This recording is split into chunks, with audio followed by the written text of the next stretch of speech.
Yuhu, halo guys, Assalamualaikum warahmatullahi wabarakatuh. Pagi-pagi lanjutin makan durian. Ada ada? Ada ke belakang situ.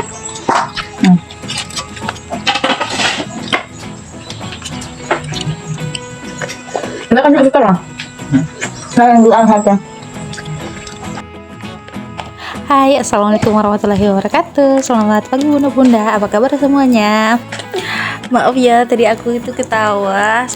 Udah aku ulang lagi salamnya. Soalnya tadi itu ada suamiku, karena aku itu malu kalau aku ngonten ada suamiku. Nah, di sini siapa yang masih malu-malu kalau lagi ngonten? Ayo komen. Padahal sih suami sendiri, tapi kadang masih malu-malu ya kalau buat konten. Kalian pasti nggak nyangka kan pagi-pagi begini kami udah makan durian loh. Sebenarnya pagi-pagi sekali suami aku tuh udah pergi ke hutan untuk mencari durian yang sudah jatuh. Memang rasanya nggak ada yang lebih nikmat dari durian yang baru jatuh dari pohonnya. Kalau kalian belum tahu, durian itu bukan cuma soal rasa loh, tapi juga pengalaman membuka dan menikmatinya. Gimana cara buka durian tanpa kena duri yang tajam itu sendiri sudah seru loh.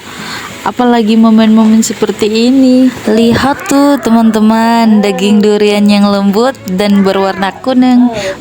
Saya nggak sabar untuk mencobanya. Yuk kita langsung aja nikmati. Kalau ngomongin tentang durian, saya jadi teringat sama nenek loh. Pas waktu masih SD, saya sekolah dan tinggalnya sama nenek. Kalau pas musim durian, biasanya kalau pulang sekolah aku pergi di kebun, diantarin sama paman aku, saudaranya mama, buat temani nenek tidur di kebun untuk cari durian yang jatuh. Jadi kalau malam-malam kita tidur di pondok yang dibikinin dekat dengan pohon durian. Jadi kalau duriannya jatuh, kita dengar, langsung kita cari. Kita itu tidur di kebun karena kalau kita nggak jaga duriannya, biasanya banyak pencuri durian, jadi kita harus tidur di pondok. Sebenarnya kebun nenek itu tidak jauh dari perkampungan, cuma waktu dulu itu nggak sama kayak sekarang ya, yang sudah banyak yang bikin rumah di dekat lokasi kebun. Dan sekarang itu sudah bagus jalannya, nggak kayak lalu.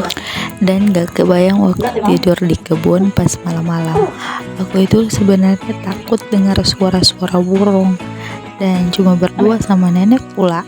Dan udah mulai subuh, kita udah mulai cari tuh durian yang jatuh.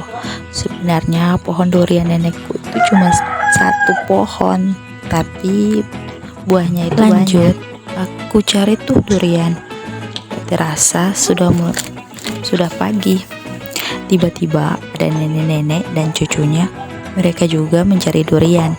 Ternyata pohon durian yang di samping itu mereka punya. Dan kalian tahu, sebenarnya subuh-subuh itu aku udah ngambil tuh durian di sebelah, karena kan jaraknya itu dekat sekali dan sudah bercampur sama duriannya nenek.